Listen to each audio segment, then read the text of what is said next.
여러분, 세상은 결핍으로 가득 차 있습니다. 탈진, 또 소진, 위기, 불안, 공허, 스트레스, 다 어디로부터 오는가 하면 결핍에서 온 것입니다. 이 결핍의 정세는 굉장히 불안하게 만들죠. 인간은 아무리 가지고 있어도 부족함을 느끼게 되어 있습니다.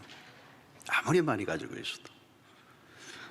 그리고 그 부족을 스스로 인간이 해결할 수가 없습니다. 오늘 우리가 물질적으로 굉장히 풍요한 시대인데 정신적 질병이 창궐하죠. 사실 코로나가 가져다 준 엄청난 피해도 있지만 안으로 들어가 보면 이 정신적 질병으로 인한 피해는 더 큽니다. 오늘 각종 중독 현상들 심화되고 있습니다. 중독이 굉장히 우리의 삶을 위협하고 있습니다. 자, 오늘 여호와는 나의 목자시니 내게 부족함이 없으리로다. 시편 23편 1절, 너무도 유명한 23편. 근데 이 1절을 대할 때 우리는 어떤 느낌으로 대하는가 하는 것입니다. 여호와는 나의 목자시니 내게 부족함이 없으리로다. 얼마나 멋있습니까? 근데 어떤 경우에는 이게 꿈 같은 얘기로 들릴 수가 있는 거죠. 과연 이런 고백이 가능한가 하는 질문을 하는 거죠. 시편 23편을 다윗이 썼습니다마는 이 시를 어떤 언어의 유희인가, 낭만적 유희, 언어의 유희로서 이런 표현을 한 것이 아닌가. 어쩌면 좀 다윗의 허풍이 좀 들어간 건가, 아니면 다윗의 바램이라는 건가. 부족함이 없다는 게 어떻게 가능할까 하는 것입니다. 그래서 우리는 시편 23편을 암송하는 사람은 많아도 이렇게 살아가는 사람을 얼마나 될까, 이렇게 질문을 해볼 수 있습니다. 여러분들은 어떻습니까? 신앙생활을 하는 동안에 이 1절을 다윗처럼 이렇게 경험하셨고 또 그런 고백을 하셨는지요? 어떤 분들은 아마 이 구절을 대하면 절망을 맛볼 수가 있습니다. 왜냐하면 내 현실과 너무도 거리가 머니까. 신앙생활을 오래 하다 보면 성경을 읽어도 추상적으로 읽고 넘어갈 위험이 있습니다. 그래서 이런 구절은 여호와는 나의 목자시 내게 부족함이 없으리로다 라는 고백보다는 부족함이 없어 보이려고 노력을 해요.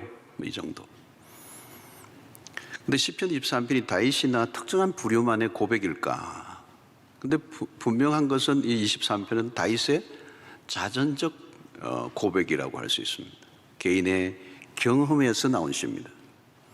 학자들에 의해서는 이 시가 다윗의 젊은 시절에 기록했다는 주장을 하는 학자들도 있고, 인생의 말년에 노년에 기록한 시다 이렇게 보는 학자들도 있습니다. 저는 노년 쪽에 더 가까운 것 같아요. 왜냐하면 이 시편 23편 전체가 하나의 일생을 다 그려주고 있기 때문에 그렇습니다. 자, 오늘 우리의 관심은 어떻게 하면 이런 고백을 할 수 있을까? 1절에 자세히 보면 여호와는 나의 목자시니라고 하는 이 부분을 손으로 딱 가려버리고 내게 부족함이 없으리로다라는 이 대목만 읽는다면 막연하죠. 모호하고. 그래서 오늘 이 1절의 초점은 23편 전체에 초점이 있다면 그것은 여호와는 나의 목자시니라고 하는 이 대목입니다. 이 관심을 우리가 기울여야 할 것은 여호와라고 하는 대목입니다. 여호와가 누구이시길래 도대체 다윗은 부족함이 없다고 표현할 수 있었을까? 도대체 그분이 누구이시길래? 우리의 관심은 자연히 하나님에게 초점을 맞추는 것입니다. 자, 그런데 우리가 주의해야 할 것은 그 하나님은 내가 생각하는 하나님과 다를 수 있다는 것입니다. 여러분, 하나님을 어떤 분으로 알고 있는가? 이것은 굉장히 중요한 것입니다. 주로 자신의 경험의 세계 안에서 우리는 하나님을 생각합니다. 우리의 문화 안에서 또 개인의 경험 안에서 하나님. 다 다를 수 있습니다. 여기 많은 분들이 계시지만 내가 경험한 하나님은 다른 하나님일 수가 있어요. 여러분, 우리의 문화는 특별히 한국의 문화 안에는 샤머니즘들이 많이 있었습니다. 지금도 한국은 굉장히 무속적인 나라일 편입니다. 연말 되면 엄청난 사람들이 토정비결과 점을 치는 이런 문화, 무속적입니다. 이게 이 무속적이라는 말은 믿음의 대상이 분명하지 않습니다. 내가 찾는 신이 누구인가는 중요하지 않다는 거예요. 문제 해결만 해주면 되는 거예요. 내 오늘 급한 이 문제 해결만 해주면 그 신이 어떤 신이든 상관없는 거예요. 이게 샤머니즘이죠. 무속적인 것입니다. 평소에는 별로 함께 하고 싶지 않은 거죠. 그래서 이런 믿음의 대상이 모호할수록 정성을 많이 기울입니다. 신을 감동하게 함으로 자신이 원하는 것을 받아내려고 하는 것입니다. 목적은 내 어떤 소원을 이루는 것이 목적이기 때문에 그 신은 중요하지 않아요. 그래서 모든 종교들 안에 열심히 들어간 이유는 뭘까? 신은 모호하지만 대상이 감동을 시켜서라도 내 목적을 이루고자 하는 그 열망이 그 안에 들어가 있는 거예요. 자, 예수를 믿어도 이런 이전의 습관이 우리의 몸에 배어 있을 수가 있습니다. 하나님을 감동시키려고 하는 것. 근데 문제는 대상의 모호성입니다. 우리의 열심보다 더 중요한 것은 믿음의 대상. 각자 자신이 경험한 세계 안에서 하나님을 믿으면 어떻게 될까요? 하나님이라는 존재는 우리의 경험 안에 갇혀버리게 되는 것입니다. 그래서 어떤 때는 주머니에 넣어 다니는 신이 될 수도 있는 것이죠.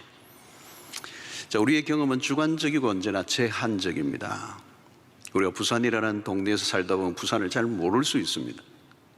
그죠? 비행기를 타고 있으면 비행기가 안 보이는 것처럼. 시골에 살던 사람이 부산에 오면 오, 대단하다 이렇게 볼 수도 있지만 서울 사람들에게 부산은 시골입니다. 제가 한 번씩 서울을 가서 이렇게 보면은 이제 기차 타고 내려오려고 하면 서울 분들이 저보고 시골 내려가시네요 이러더라고요. 자, 한국을 벗어나면 한국은 좀 더 다르게 보일 수 있습니다. 한국이 참 아름답지만 어떤 분은 그래요. 한국만큼 아름다운 곳이 없다고 그러는데 그렇지 않습니다. 황령산보다 장산보다 좋은 산이 많습니다. 해운대 비치보다 훨씬 더 좋은 비치가 많습니다. 내가 경험한 세계는 지극히 작다 이렇게 생각하면 맞는 거죠. 한 사람이 인생을 살아가면서 다양한 경험을 합니다. 그러나 아무리 많은 다양한 경험을 한다 할지라도 부분적이라는 거예요. 신앙생활도 마찬가지입니다. 어느 교회에서 어느 교파 또 어느 목회자와 함께 신앙생활을 했는가에 따라 전혀 다른 하나님이 될 수가 있습니다. 책을 읽어도 마찬가지예요. 나의 세계관으로 성경을 읽고 책을 읽습니다. 어떤 책을 많이 읽고 어떤 사람을 많이 만났는가의 그 경험이 쌓여서 어떤 때는 내가 우측으로 갈 수도 있고 왼쪽으로 갈 수도 있는 것입니다. 그래서 우리는 하나님이라는 존재를 안다는 게 쉬운 게 아니라는 것입니다. 그분은 우주 만물보다 더 크신 분이기 때문에. 그래서 우리는 하나님을 알아가는 노력을 지속적으로 하지 않으면 무속적 수준에 머물러 있을 수가 있다는 겁니다. 자신의 문제 해결에만 급급한 신앙이 된다면 결코 다윗의 이런 고백을 할 수가 없습니다. 다윗은 지금 여호와는 나의 목자시니 나의 모든 문제가 해결되었습니다 라고 고백하고 있지 않아요. 여호와는 나의 목자시니 이전보다 불안이 많이 현저히 줄었습니다 이런 고백도 하고 있는 게 아니에요. 우리는 다윗의 고백을 통해서 무엇을 느낄 수 있습니까? 하나님은 다윗에게 어떤 하나님이었을까 하는 거예요. 그 다윗이 경험한 하나님은 어떤 하나님이었는가? 하나님을 아는 지식의 수준이 모든 것을 결정하는 것입니다. 다윗은 자신이 당한 삶의 문제보다 훨씬 더 큰 하나님이심을 알았던 것입니다. 자, 먼저는 우리가 그 하나님을 경험해야 되는데 문제는 뭐냐? 인간은 기본적으로 하나님과 멀어져 있다는 것입니다. 우리의 생각과 인식과 사고 체계들이 하나님으로부터 멀리 멀어져 있어요. 세상 안에 깔려있는 문화의 배경들을 보십시오. 하나님과 거리가 멀어요. 우리는 그런 세상 안에서 살아왔고 그렇게 살아가는 삶의 방식이 몸에 익어 있습니다. 우리는 하나님보다 우리 자신에 더 관심이 많은 시대. 죄의 특성이 뭡니까? 인간은 자기 자신에게로 현저하게 심하게 휘어져 있다는 거예요. 자기 중심성이라고 하는 거예요. 우리는 나의 만족과 나의 행복에 관심이 많습니다. 아마 1절을 읽을도 틀림없이 우리의 눈에 가는 것은 여호와는 나의 목자시니에 대한 관심보다 내게 부족함이 없으리로다 하는 이 대목에 굉장히 마음이 끌릴 거예요. 자, 왜 우리는 자주 불만족에 빠지는가? 원인이 무엇이라고 생각합니까? 사람들이 왜 상처를 잘 받는가? 원인의 핵심은 자기 중심성에 있다는 것입니다. 오늘날 더 심해졌습니다. 나만을 생각하고 나만이 귀중히 여기는 문화.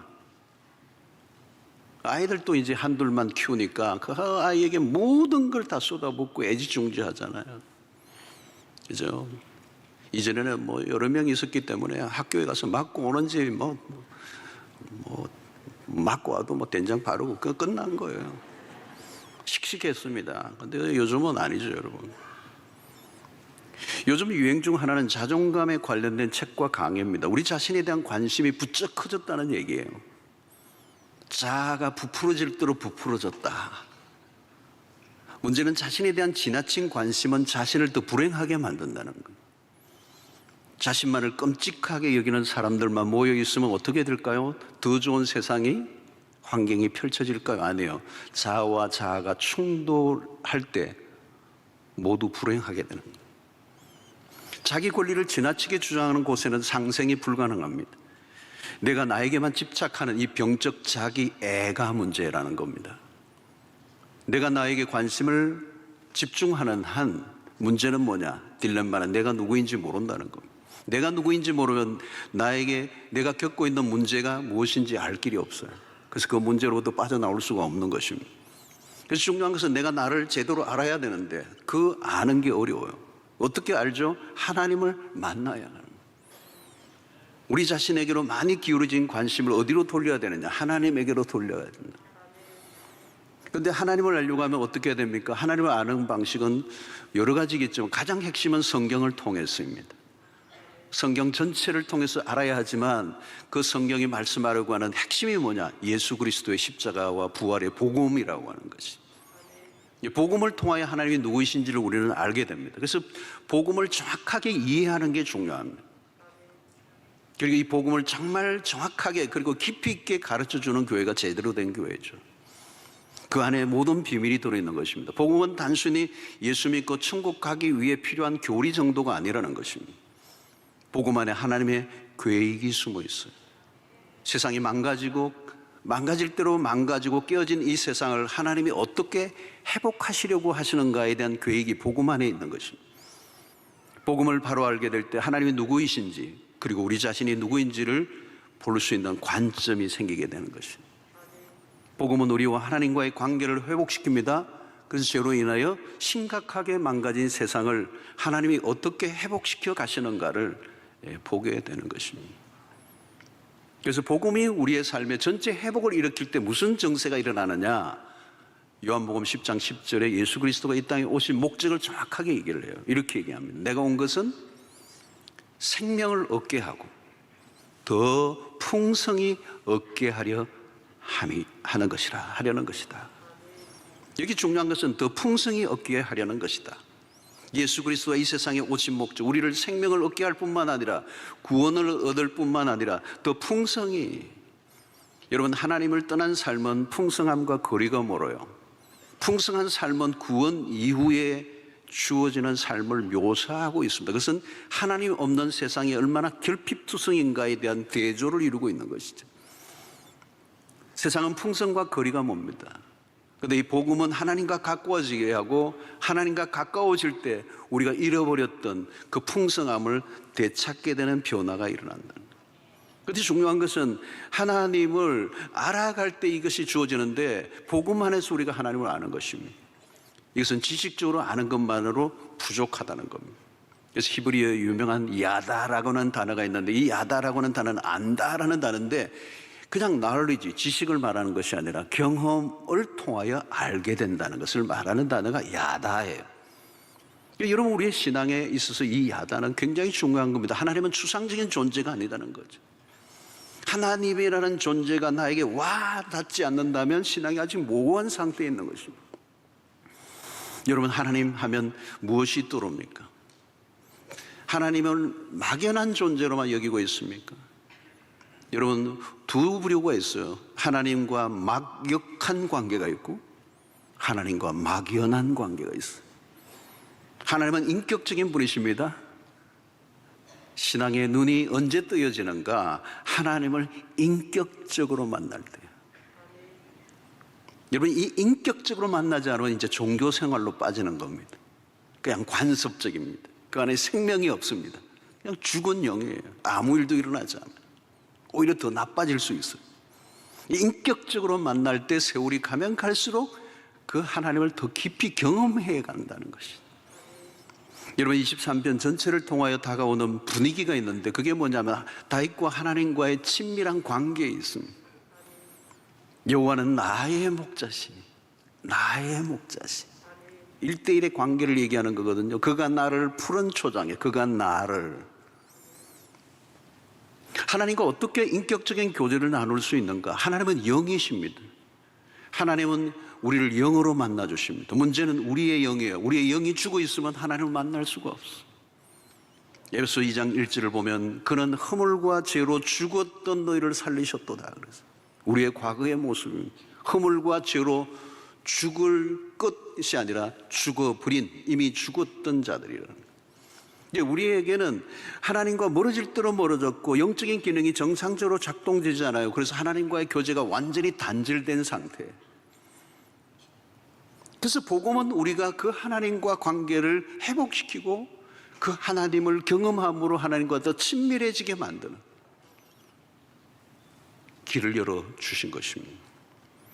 여러분, 하나님과 교제를 나눌 때 하나님으로부터 힘을 공급받습니다. 예수님의 40일 금식 장면을 보면 금식하시는 동안에 배는 육신적으로는 결핍 상태에 있었지만 영적으로는 더 강력해지셨어요. 아버지 하나님으로부터 주어지는 말씀이 예수를 더 강력하게 붙들고 있었습니다. 그래서 육신적인 배는 고팠지만 영적으로는 충만한 상태에 있었다는 거예요. 그래서 이 돌들이 떡이 되게 하라고 하는 이 유혹 앞에 조금도 흔들리지 않을 수 있는 내적인 견고함이 있었던 거죠. 그러니까 여호와는 나의 목자시니 내게 부족함이 없으리로다라고 하는 이 말의 의미가 조금씩 우리에게 더 깊이 와닿아야 돼. 우리의 삶은 우리가 생각하는 대로 우리의 상황과 조건들이 주어지지 않음에도 불구하고 여호와가 나의 목자이실 때에 우리의 삶이 얼마나 영적 배부름 가운데 있을 수 있는가를 가르쳐주고 있는 것입니다. 하나님을 알아갈수록 하나님이 얼마나 크고 놀라우신 분인가를 알게 됩니다. 성경에서 만나는 하나님은 만물을 지으신 분이고 만물을 지으실 뿐만 아니라 다스리시는 분이십니다. 예수님은 가나의 혼인잔치에서 물이 포도주 되게 하셨습니다. 가장 의미 있는 사건은 오병이어 사건입니다. 군중들의 필요를 채워주신 정도로 아니라 충분히 채워주셨는데 그것은 뭐냐면 하나님 안에서 나오는 무한한 에너지가 쏟아져 나오는 것을 보여주고 있어요. 그래서 마태복음 4장 4절에 보니까 예수께서 대답하여 이르시되 기록되었을 때 사람이 떡으로만 살 것이 아니요 하나님의 입으로부터 나오는 모든 말씀으로 살 것이니라 하였느니라 하시니. 자, 이 구절은 단순히 떡보다 말씀이 귀중하다는 전제로만 이해해서는 안 돼요.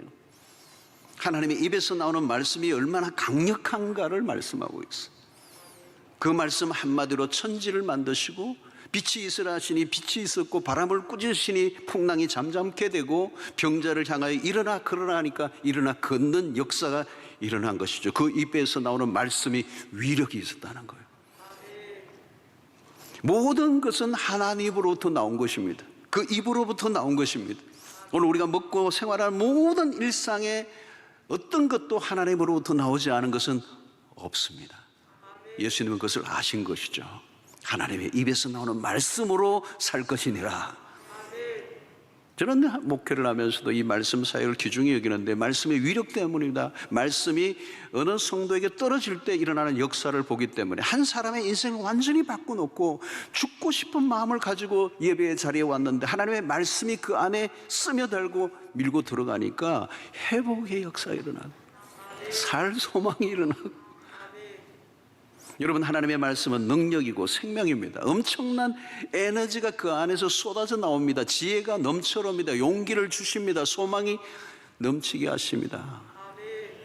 하나님은 무한하신 분이시고 그분은 풍성하신 분입니다. 하나님에게는 소멸이나 쇠퇴가 없습니다. 부족함이 없습니다. 우리가 상상하는 것 이상으로 풍성하신 분이십니다. 우리가 그 하나님은 다 알 수도 없고 다 경험할 수도 없습니다. 여러분, 왜 우리의 믿음이 필요할까요? 보이지 않는 하나님을 볼 수 있기 때문입니다. 믿음의 눈을 뜨면 새로운 세계가 열립니다. 믿음으로 한 걸음 내딛는 순간 경험하는 세계가 있다는 것입니다. 히브리서 11장 3절에 믿음으로 모든 세계가 하나님의 말씀으로 지어진 줄을 우리가 아나니 보이는 것은 나타난 것으로 말미암아 된 것이 아니니라. 믿음의 눈이 열리는 순간 삶이 광대해지는 겁니다. 좁은 일상의 틀에서 벗어나 생각의 변화가 일어납니다. 믿음은 연결입니다. 제한된 인간, 한계를 가진 인간, 유한한 인간이 무한한 하나님과 연결되는 것. 믿음은 하나님의 능력을 공급받는 통로입니다. 믿음으로 산다는 것은 하나님의 능력을 일상 속에 경험하며 산다는 걸 말하는 거예요. 여러분, 예수님은 종종 제자들에게 믿음 없음을 책망하셨습니다. 믿음이 있으면 얼마든지 풍성한 삶을 살 수 있다. 믿음을 가지면 제자들 너희들도 나와 동일한 방식으로 살아갈 수 있다.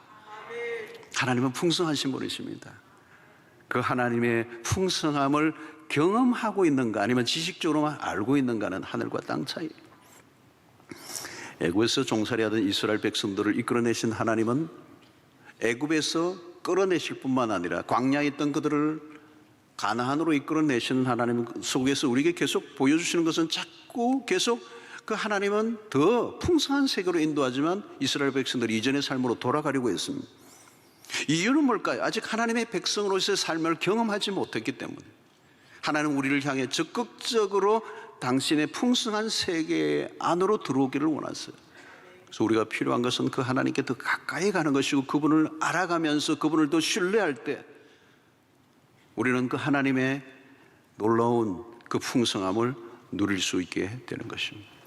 자, 이 다윗의 1절의 고백은 신약에서 동일하게 또 확인될 수 있는데요. 사도 바울이에요. 여러분 빌립보서 4장 11절을 보면 내가 궁핍함으로 말하는 것이 아니다. 어떠한 형편에든지 나는 자족하기를 배웠다. 바울은 자신이 궁핍하지 않다고 했어요. 나는 부족함이 없다는 말이에요. 다윗이나 바울 모두 하나님에 대한 경험을 얘기하고 있는 겁니다. 내가 1인칭을 사용하고 있는 거거든요. 추상적인 얘기를 하고 있지 않아요. 이 구약의 다윗이나 신약의 바울이나 동일한 경험을 하고 있습니다. 하나님을 경험한 다양한 경로가 있지만 그들 가운데서 동일한 것은 하나님의 그 채워주시는 은혜, 우리의 필요를 채워주시는 그 은혜, 그것은 여러분 추상적인 것일 수 없잖아요. 구체적으로 채워주신 거니까. 빌립보서 4장 6절로 7절을 보면 이런 말씀이 있습니다. 아무것도 염려하지 말고 다만 모든 일의 기도와 간구로 너희 구할 것을 감사함으로 하나님께 아뢰라. 그리하면 모든 지각에 뛰어난 하나님의 평강이 그리스도 예수 안에서 너희 마음과 생각을 지키시리라. 여기 중요한 것은 너희 마음과 생각을 지키시리라는 거.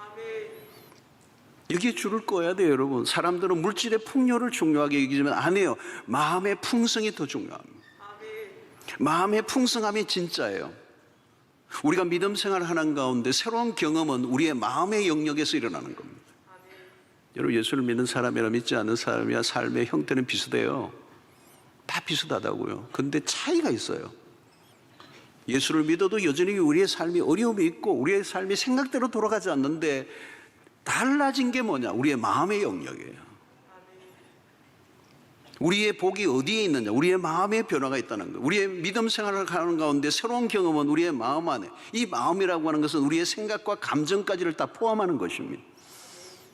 우리가 믿음 생활하는 가운데 새로운 경험을 하는 것이죠. 마음은 보이지 않지만 이 보이지 않는 것, 보이지 않는 이 마음이 보이는 것을 컨트롤하는 것이죠. 보이는 것들이 보이지 않는 것들을 끌고 가는 것입니다. 여러분, 우리의 마음을 우리가 다루기가 힘들어요. 마음이 한번 무너지면 감당하기 힘들잖아요. 그래서 현대인들은 마음의 병으로 약을 먹고 살아가는 사람들이 늘어가고 있습니다. 마음이 괴롭고 두려움이 오면 내가 어쩔 수 없는 것이죠. 그런데 오늘 우리에게 주시는 놀라운 은혜는 우리가 그분을 다만 기도와 간구로 너희 구할 것을 감사함으로 하나님께 아뢰 때 모든 지각에 뛰어난 하나님의 평강이 너희 마음과 생각을 지켜주시겠다는 거예요. 무엇이 하나님의 평강이? 우리의 마음이 하나님의 평강으로 채워진다는 거예요. 여러분, 하나님으로 우리의 마음이 채워질 때 어떤 일이 일어나는 것입니까? 바로 이 다윗의 고백이 일어나는 거죠. 바울의 고백도 마찬가지입니다. 내게 부족함이 없으려다. 나도 모르게 그 마음 안에 두려움이 빠져나가 버리는 거, 결핍 정세가 사라져 버리고 절대 평안이 오고 최고의 만족감에 도달하게 하는, 이게 어디에서 일어난다고? 우리의 마음 안에 일어난다는 것입니다. 어떤 사람은 무엇인가를 꼭 가져야 한다고 생각합니다. 그래서 물론 자신이 가지고 싶은 것을 가질 때 오는 만족이 있죠. 그러나 그 만족은, 내가 가지고 싶은 것을 가졌을 때 오는 그 만족은 곧 결핍을 느끼게 될 수밖에 없고 불만족으로 빠지게 될 수밖에 없어요. 그런데 어떤 사람은 그토록 가지고 싶어 안달이 나 있지만 어떤 사람은 달라요. 그걸 가지고 싶은 마음 자체가 없어요. 안 부러워. 왜요? 무언가로 채워져 있는 거예요. 그것이 마음의 부유함입니다. 지금 자신으로 충분하다고 여겨지는 어떤 영적인 포만감이 있는 거예요. 여러분, 내가 가진 것이 적어서 부족함을 느끼는 게 아닙니다. 다른 사람이 가진 것에 비해서 내 것이 작다고 여기는 게 문제예요. 그러니까 다른 사람과 비교하는 순간 우리는 불만족에 빠지잖아요. 어느 자매님이 이렇게 기도합니다. 주님, 저를 날씬하게 할 수 없거든 내 친구를 뚱뚱하게 만들어주세요. 우리는 서로를 비교하고 평가하는 문화가 유독 강합니다. 여러분, 이 시인의 접근 방식을 잘 보세요. 그 안에 분명히 답이 있습니다. 만족을 주시는 분은 누구인가? 여호와라는 단어예요. 우리 인생의 만족을 느낄 수 있는 유일한 통로가 하나밖에 없어요. 하나님이라는 거예요. 여호와가 우리 마음 안에 들어오시면 그 순간부터 달라지는 거예요. 여러분, 마음을 비우라고 해서 마음이 비워집니까? 마음을 비우세요. 마음을 비우세요. 비워줘야 말이지. 누가 비울 수 있습니까, 여러분? 채워진 사람이 비울 수 있습니다. 하나님은 우리를 만족으로 이끄십니다. 빈 공간이 없도록 꽉 채워주십니다. 필요가 채워지면 만족이 와야 한다는 것은 당연합니다. 그러나 세상에서는 불가능한 경험이에요. 하나님이 우리의 필요를 채워주신다는 것은 다양하게 적용할 수 있습니다. 하나님이 우리 안에 충만히 거하시면 더 이상 욕구에 시달리지 않는다는 거예요. 그래서 나와 함께 하시는 하나님이 답이에요. 사실은 시편 23편의 핵심은 여호와는 나의 목자시니, 양과 목자의 관계는 뗄래야 뗄 수 없는 관계를 설명하는 것이 아닙니까? 항상 함께 있는 존재가 목자거든요. 양은 떠나려고 하지만 목자는 끊임없이 양을 지켜내는 그 목자의 임재, 함께 하심. 이것은 창세기부터 요한계시록까지 관통하고 있는 하나님이 우리와 함께 하시는 예수 그리스도의 그 이름이 마태복음 1장에 임마누엘인 것처럼 마태복음 28장 끝이 내가 세상 끝날까지 너희와 항상 함께 있으리라고 하는 임마누엘이, 그게 복이라는 거죠. 예수님은 40일 금식 이후에 찾아온 마귀가 이 돌들이 떡이 되게 하라는 유혹에 흔들리지 않습니다. 이미 왜요? 채워져 있었다는 거예요. 이미 채워진 삶이에요. 고린도후서 4장 7절로 10절에 보니까 우리가 이 보배를 질그릇에 가졌으니 이는 심히 큰 능력은 하나님께 있고 우리에게 있지 아니함을 알게 하려 함이라. 우리가 사방을 우겨쌈을 당하여도 쌓이지 아니하며 답답한 일을 당하여도 낙심하지 아니하며 박해를 받아도 버림받지 아니하며 거꾸로 뜨림을 당하여도 망하지 아니하고 우리가 항상 예수의 죽음을 몸에 짊어지면 예수의 생명이 또한 우리 몸에 나타나게 하려 함이라. 성도 여러분, 완벽한 환경은 없습니다. 그러나 완전하신 하나님은 계십니다. 더 나은 조건을 추구하며 살지 말고 더 좋은 하나님을 따라가십시오. 세상 안으로 들어가 보세요. 다양하고 복잡한 문제들은 사라지지 않아요. 그 안에서 우리가 살고 있습니다. 우리가 붙들이라는 것은 하나님 안에서 사는 거예요. 그분이 나의 목자가 되신다면 그것보다 더 완전한 삶은 존재할 수가 없습니다. 사람들이 생각하는 좋은 세상은 오지 않아요. 함께 하시는 하나님과 살면 일상이 최상이 될 것입니다. 다윗은 여호와는 나의 목자시니, 이 양과 목자는 떨어지지 있지 않습니다. 하나님은 우리의 좋은 목자가 되십니다. 우리가 목자 되신 주님을 따라가는 삶만 살기만 한다면 내게 부족함이 없으리로다라고 하는 이 삶은 자연스럽게 따라오는 거예요. 성도 여러분, 시편 23편은 우리가 도달할 수 없는 높은 산이 아닙니다. 누구나 오를 수 있는 산입니다. 내게 부족함이 없으리로다. 이것은 특정인만 누릴 수 있는 경지로 여기지 마십시오. 하나님의 자녀들이라면 누구든지 살아갈 수 있는 삶인 줄로 믿습니다. 구약의 다윗이 고백한 내게 부족함이 없으리로다, 신약의 바울이 나는 어떤 형편에든지 자족하기를 배웠다. 이는 뭘 의미하는 것입니까? 우리와도 먼 얘기가 아니라는 것입니다. 우리는 세상의 사람들이 살아가는 방식에서 빠져나와야 합니다. 자신의 결핍을 채우기 위해서, 불만족을 해결하기 위해서, 그 부족한 상황으로 인한 두려움과 염려 속에서 일평생 살아가는 삶의 패턴은 우리가 가야 할 길이 아니에요. 결핍은 고통을 안겨줍니다. 결핍을 해결하기 위해 몸부림을 친다고 해결될 일이 아니에요. 결핍의 원인을 제거해야 합니다. 무엇이 진짜 결핍일까요? 진짜 결핍은 하나님 결핍이에요. 예수 결핍 정세. 하나님이 없는 삶 자체가 결핍이에요. 그것이 결핍의 원인이기도 합니다. 사랑하는 성도 여러분, 세상에서 결핍을 느낄수록 하나님을 더 갈망하십시오. 누가 충만하게 채워진 삶을 살 수 있습니까? 갈망하는 사람, 목마른 사람. 여러분, 자기가 목마른 것을 채우려고 합니다. 인간은 돈에 목마름을 느낀다면 돈을 찾아 헤맬 거예요. 권력에 목이 마른 사람은 그것을 찾기 위해서 모든 수단과 방법을 동원할 거예요. 여러분, 예수님은 40일 금식하시고도 떡의 유혹에 넘어가지 않으셨어요. 여러분, 40일 금식하면 떡의 유혹이 얼마나 강했겠어요, 여러분? 40일 금식, 여러분. 예수님 금식 하도 얘기하니까 40일 금식 예수님이 배고팠겠네, 뭐 이 정도가 아니에요, 여러분. 이건 40일이면요 눈이 뒤집어지는 거예요. 저는 한 일주일 금식해 봤는데요, 진짜 온 천하 만물이 다 먹을 것처럼 보이더라고요. 저거 먹을 수 있을까? 그 일주일 마치고 내려오는 기도원에서 내려오는 길에 누가 미숫가루를 물에 타서 죽는데 먹고 죽는 줄 알았어요. 조금 지나야 되는데 너무 빨리 먹어가지고 먹고 싶은 거예요. 예수님은 떡의 유혹에 넘어가지 않았어요. 떡에 대한 욕구가 강하죠. 예수님 육체를 갖고 계시니까. 그러나 그것보다 더 강력한 욕구가 하나 있었어요. 하나님에 대한 욕구예요. 예수님은 하나님으로 굶주리신 분이에요.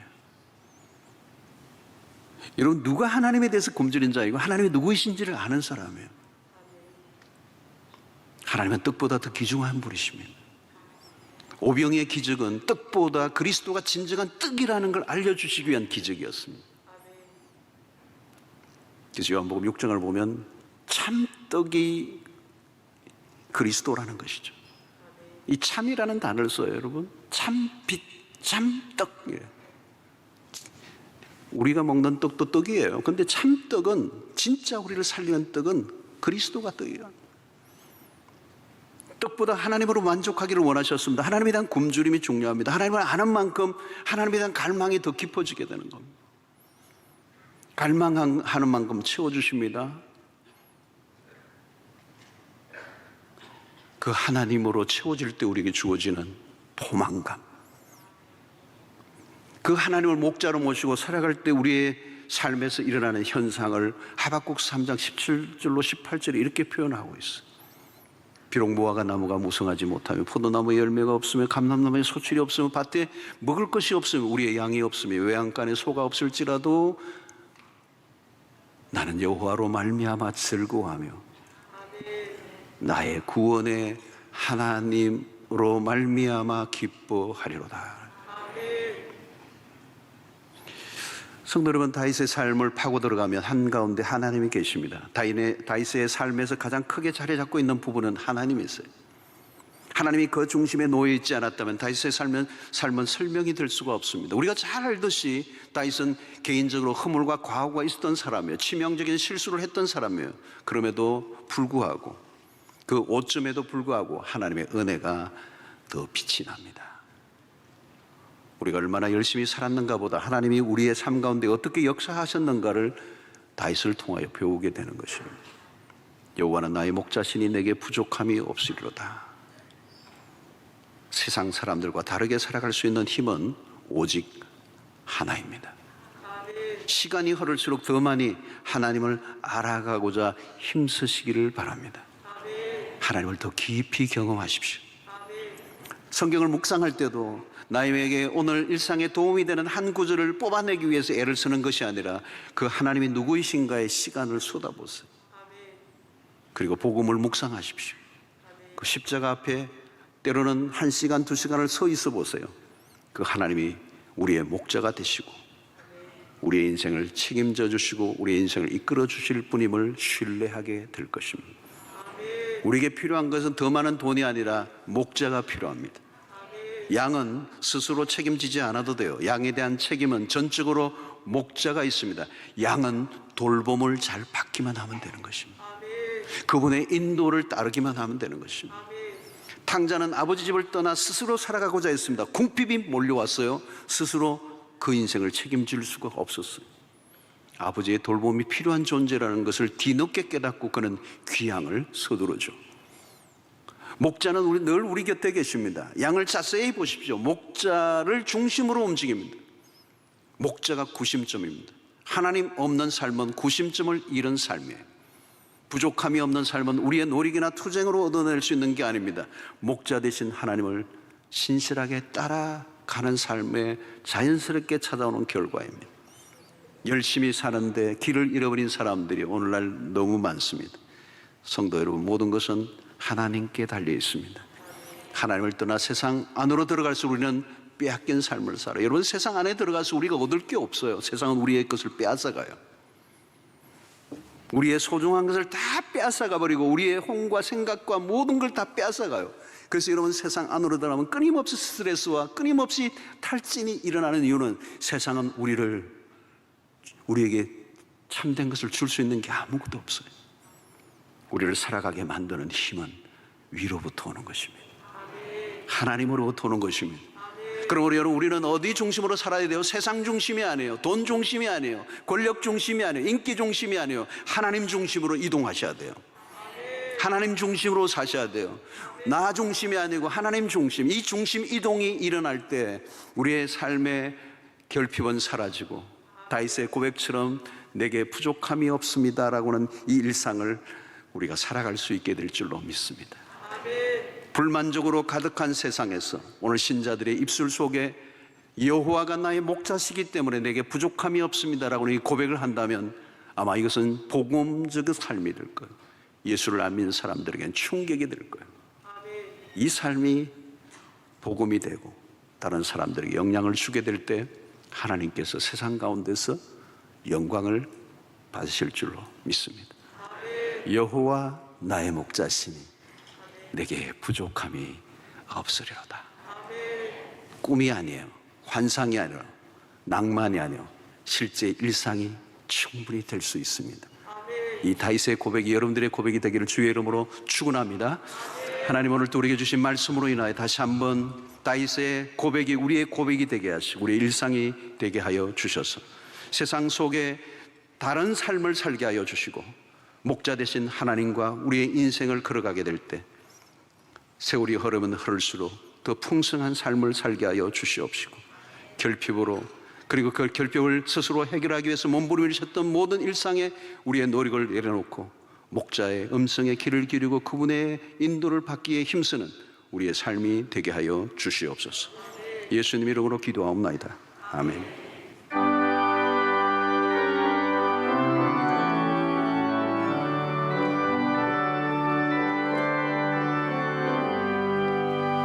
주는 나를 기르시는 목자요 나는 주님의 귀한 어린 양 푸른 풀과 맑은 시냇물가로 나를 늘 인도하여 주신다.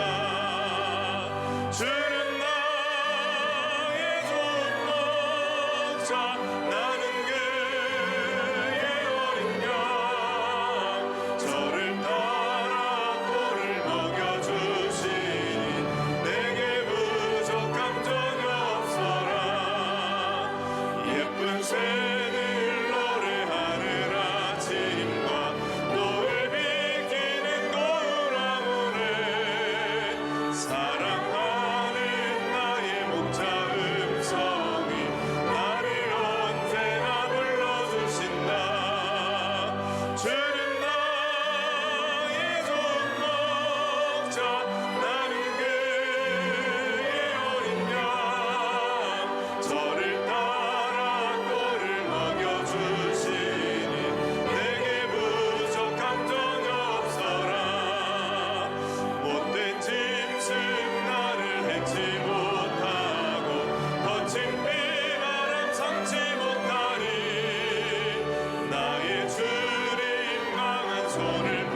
시편 23편 1편의 1절의 말씀이 추상적인 것이 아니고 낭만적인 하나의 시가 아니라 우리의 일상에 살아갈 수 있는, 경험할 수 있는 사실이라는 것을 기억하고 오늘도 우리의 삶에 여호와를 나의 목자로 신실히 모시고 살아가기로 결단하고 돌아가는 주의 백성들 머리 위에 지금부터 영원토록 함께 있을지어다.